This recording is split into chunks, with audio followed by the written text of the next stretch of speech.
Hey guys, I'm going to share with you top 5 things that you need to do when you are investing in real estate. I do not want you to make these mistakes. I've seen people make these mistakes, and I want to make sure you don't do that. All right, here are the 5 things. Number 1, making sure that you are not only looking in your own backyard and you are not looking at the demographics, people moving in and out. Is this going to be a growing city or a declining city?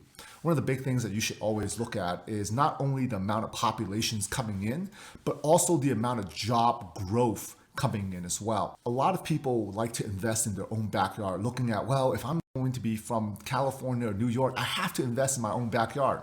You don't necessarily have to.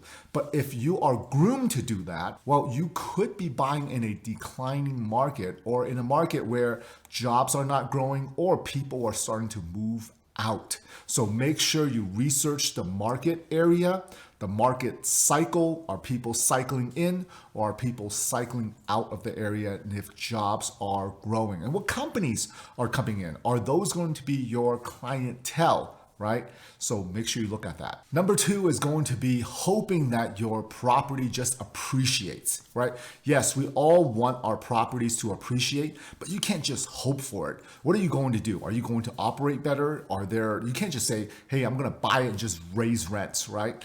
Are you going to rehab it? Or do you need to put a lot of CapEx into it? Or are you just hoping that the market is just going to go up and up and up, disregarding the fact that it's already gone up 15, 20, 30% in the last 2 to 3 years?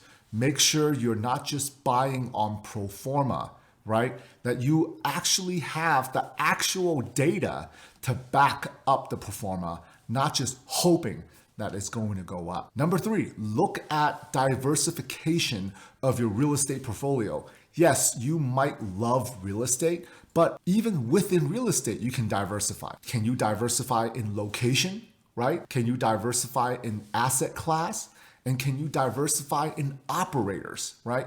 If you are always investing in one local area with the same asset class, with the same operator, well, chances are if one thing fails in one of those 3, because everything you're doing is in that local area with the same people, with the same asset class, well, it's going to go down as a whole, all your investments. Whereas if you were to, hey, maybe I'm going to invest in the Southeast, the South, the Midwest, right? Scatter those around. You have phenomenal operators that you can work with. And also you have different asset classes as well. Make sure you diversify within real estate. The 4th thing you have to look at is make sure you are taking into account the area that has rising taxes and also insurance rates.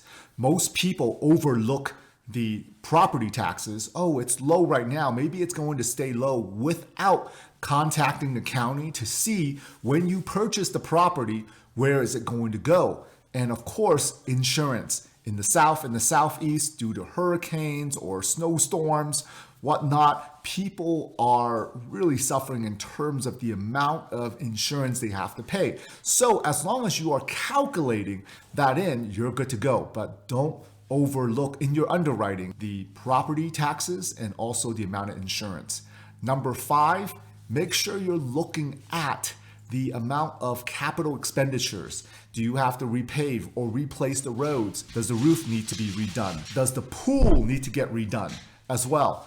Are there a lot of capital expenditures, big spendings that you could be overlooking? Does the plumbing have to be redone? Does the wiring and the electrical, do they have to be redone as well? So make sure you're looking at all the big ticket items, not just like the drywall, the paint, but the big ticket items as well.